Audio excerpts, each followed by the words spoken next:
आ, जिस तरह आप देख रहे हैं कि आज ये एक प्रेस कॉन्फ्रेंस जो हमारी तरफ से रखी गई है डिस्ट्रिक्ट पुंछ में।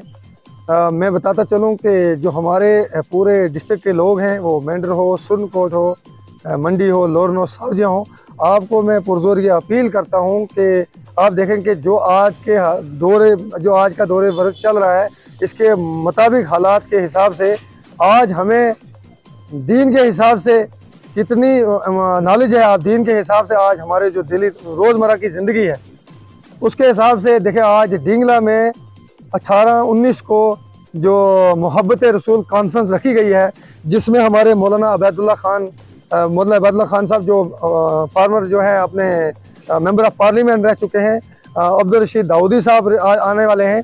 मेरी जो तमाम स्पेशली यूथ से ये गुजारिश है कि बढ़ चढ़ कर इस कॉन्फ्रेंस में हिस्सा लें, अपने साथियों को, अहबाब को, बुजुर्गों को साथ लाएं। और सबसे पहले जो हमारे मेन जो यूथ विंग्स हैं, हमारे यूथ फ्रंट्स हैं, उनको मेरी तरफ से ओपन ये निमंत्रण है और ये इनविटेशन है, उनको दावतनामा है कि वो इस कॉन्फ्रेंस में पहुंचे। वो ना कि सिर्फ शमूलियत दें, वो बढ़ चढ़ कर हिस्सा लें और काम भी करवाएं और अपने लोगों तक ज़्यादा से ज़्यादा ये मैसेज पहुँचवाएँ। 18 और 19 मई को डिंगला में पहुँच के सवाब दारिन हासिल करें। शुक्रिया।